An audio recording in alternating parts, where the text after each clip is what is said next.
नमस्कार। आज हम सब बीए द्वितीय वर्ष का जो फर्स्ट पेपर है इकोनॉमिक्स में, मैक्रो इकोनॉमिक्स, उसका अध्ययन करेंगे। तो इसमें जो पहला चैप्टर है समष्टि अर्थशास्त्र, तो मैक्रो इकोनॉमिक्स का क्या अर्थ है, इसकी क्या परिभाषा, और विभिन्न विद्वानों ने इसकी क्या परिभाषा दी है, इसका अध्ययन करेंगे। और जो समष्टि अर्थशास्त्र का जो विषय क्षेत्र है, जो इसके क्षेत्र के अंतर्गत हमें पढ़ने हैं, जो समष्टि अर्थशास्त्र का दायरा है, इसका अध्ययन करेंगे। समष्टि अर्थशास्त्र का क्या महत्व है, इसको जानेंगे। और संक्षिप्त समष्टि अर्थशास्त्र और व्यष्टि अर्थशास्त्र में जो अंतर है उसका भी संक्षिप्त विश्लेषण करेंगे। तो सबसे पहले आते हैं कि समष्टि अर्थशास्त्र, तो इसकी क्या परिभाषा है। प्रतिष्ठित अर्थशास्त्रियों ने अर्थशास्त्र को समष्टि और व्यष्टि यानी सूक्ष्म अर्थशास्त्र और बृहद अर्थशास्त्र, माइक्रो इकोनॉमिक्स और मैक्रो इकोनॉमिक्स, इसमें विभाजित नहीं किया था। चूंकि प्रारंभिक में प्रतिष्ठित अर्थशास्त्रियों का जो मानना था कि सूक्ष्म से बृहद की ओर हमारा अध्ययन प्रणाली जाती है, तो आवश्यकता ही नहीं है कि सूक्ष्म और समष्टि में अंतर किया जाए। यद्यपि रिकार्डो की अध्ययन में भी समष्टि अर्थशास्त्र का वर्णन मिलता है, और माल्थस का जनसंख्या सिद्धांत भी समष्टि अर्थशास्त्र पर ही आधारित है। क्योंकि माल्थस का जनसंख्या सिद्धांत एक देश की जनसंख्या का विश्लेषण करता है। इसी प्रकार से क्वेने की आर्थिक सारणियां जो हैं वो भी समष्टि अर्थशास्त्र की ओर ही हमें ले जाती हैं। क्योंकि क्वेने ने किसी भी अर्थव्यवस्था को 3 क्षेत्रों में विभाजित किया था। तो कहीं ना कहीं समष्टि अर्थशास्त्र जब अर्थशास्त्र का जन्म हुआ उसके साथ ही रहा है। यद्यपि इसमें अलग अलग करने का कार्य जो है ये बहुत बाद में हुआ। 1933 में रेगनर फिश ने सबसे पहले मैक्रो शब्द का समष्टि अर्थशास्त्र, समष्टि परक विश्लेषण का प्रयोग किया था। और बाद में जब 1936 में प्रोफेसर कीन्स की जो पुस्तक आई, उसने समष्टि अर्थशास्त्र के अलग अध्ययन की आवश्यकता पर बल दिया। तो समष्टि अर्थशास्त्र क्या है? अर्थशास्त्र की वह शाखा जो कुल आय, टोटल इनकम, कुल उत्पादन, टोटल प्रोडक्शन, कुल रोजगार, टोटल एम्प्लॉयमेंट का अध्ययन करता है, मैक्रो इकोनॉमिक्स कहलाती है। कुल आय, उत्पादन के समस्त साधनों के द्वारा जो अर्जित किया जाता है, जिसका विनिमय किया जाता है, जो उत्पादित वस्तु का जब विनिमय किया जाता है तो जो उससे आय प्राप्त होती है, तो समस्त साधनों की आय, कुल आय। इसी प्रकार से कुल उत्पादन, सभी फर्मों का उत्पादन, फर्म से उद्योगों का निर्माण होता है, तो कुल उद्योगों का उत्पादन। इसी प्रकार से कुल रोजगार, फर्मों के रोजगार, कुल उद्योगों का रोजगार, तो कुल रोजगार का अध्ययन। अर्थशास्त्र की वह शाखा जो कुल आय, कुल उत्पादन, कुल रोजगार का अध्ययन करता है, समष्टि अर्थशास्त्र कहलाता है। समष्टि अर्थशास्त्र में कई बोल्डिंग की जो परिभाषा है उसको देखिए। तो कई बोल्डिंग ने कहा कि समष्टि अर्थशास्त्र व्यक्तिगत मात्राओं का अध्ययन नहीं है। इंडिविजुअल आइटम्स का अध्ययन मैक्रो इकोनॉमिक्स में नहीं किया जाता है। ये व्यक्तिगत मात्राओं का अध्ययन जो करेंगे वो माइक्रो इकोनॉमिक्स में करेंगे, सूक्ष्म अर्थशास्त्र में करेंगे। तो समष्टि अर्थशास्त्र में किसका अध्ययन नहीं करना है? व्यक्तिगत मात्राओं का अध्ययन नहीं करना, तो किसका फिर अध्ययन करेंगे? तो सामूहिक मात्राओं का अध्ययन करेंगे, बल्कि इन सभी मात्राओं का अध्ययन करते हैं। संपूर्ण अर्थव्यवस्था का जो अध्ययन करता है वह समष्टि अर्थशास्त्र कहलाता है। एक परिभाषा कई बोर्डिंग ने और दी कि समष्टि अर्थशास्त्र विशाल समूहों का अध्ययन करता है। समूची अर्थव्यवस्था का अध्ययन समष्टि अर्थशास्त्र के अंतर्गत किया जाता है।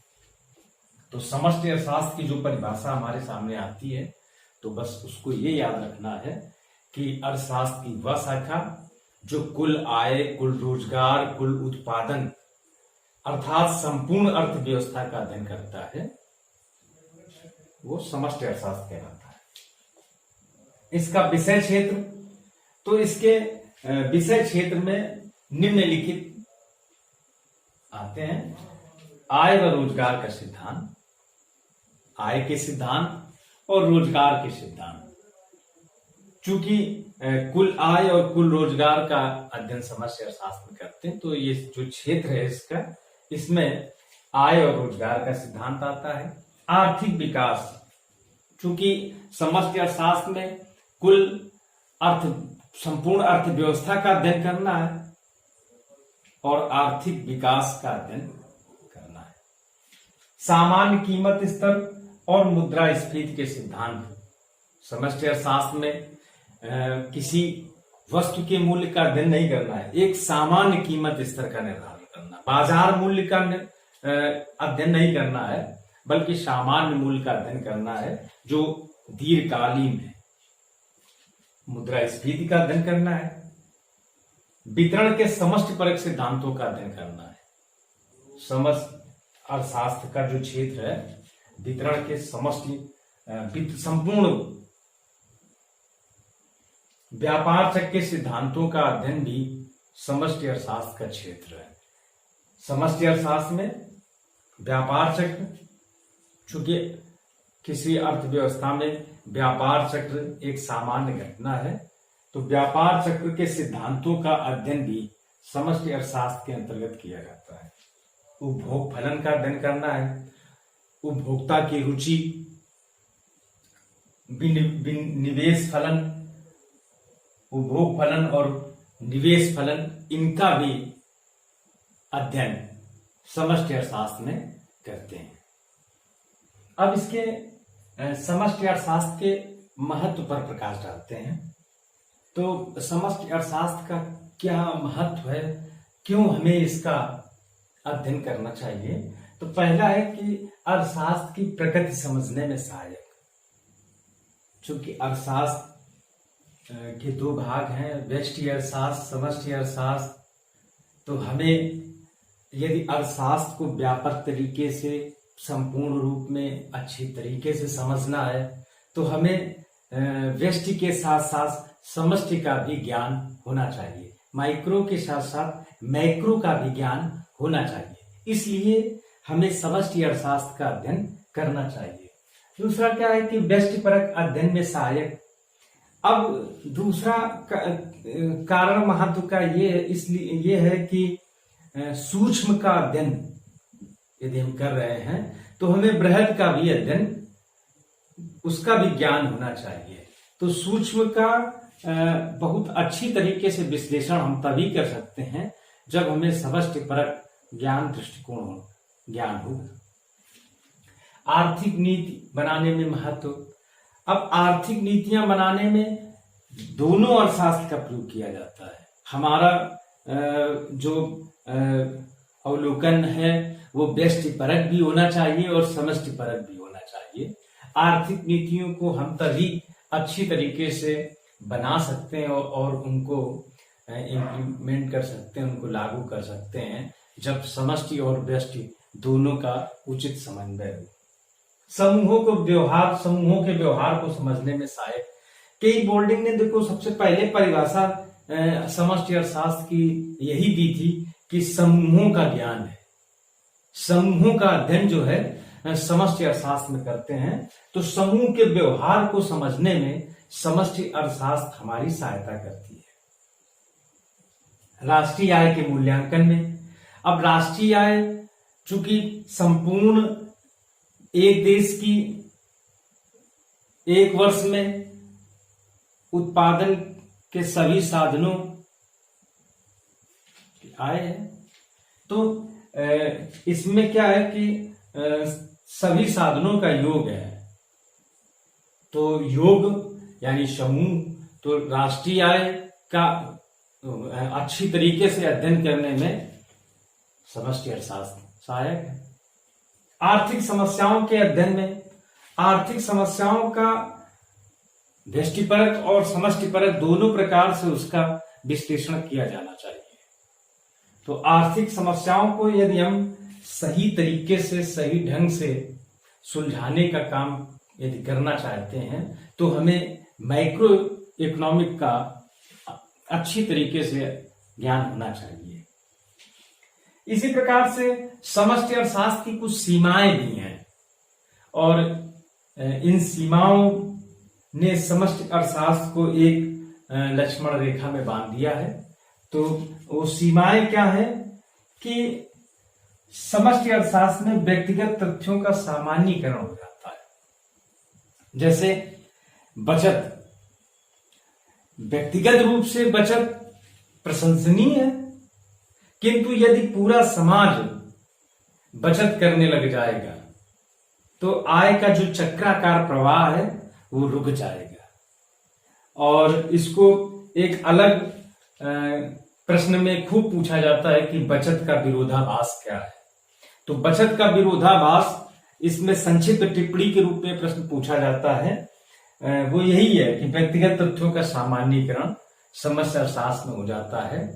यदि बचत के विरोधाभास में यदि व्यक्तिगत रूप से बचत की जाती है तो वो प्रशंसनीय, लाभदायक है, किंतु यदि सारा समाज बचत करने लग जाएगा तो आय का चक्राकार जो प्रवाह है वो थम जाएगा, और इस कारण से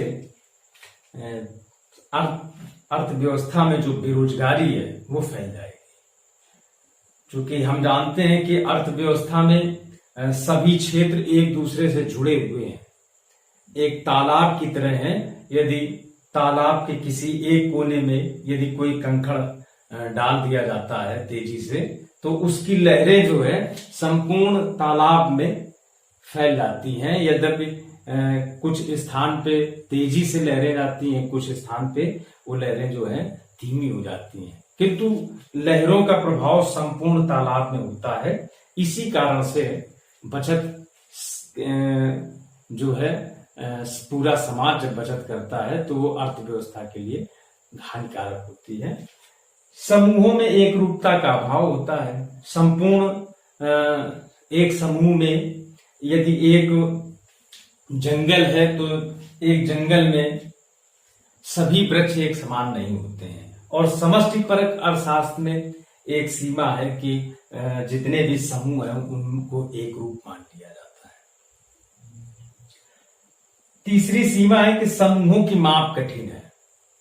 समूहों की माप कठिन है, और समूहों की माप तभी संभव है जब हम व्यष्टिपरक दृष्टिकोण अपनाते हैं, माइक्रो इकोनॉमिक्स का प्रयोग करते हैं। संपूर्ण चरों की सीमाएं और समष्टिपरक जो दृष्टिकोण है या समष्टि अर्थशास्त्र है, तो इसके प्रयोग में सावधानी की भी आवश्यकता है। यद्यपि समष्टि अर्थशास्त्र और व्यष्टि अर्थशास्त्र ये क्या है कि इनके प्रयोग में बहुत सावधानी की आवश्यकता है, क्योंकि यदि सावधानी नहीं रही तो हमारे जो निर्णय हैं, जो हमारे परिणाम हैं, वो प्रभावित हो जाते हैं। धन्यवाद।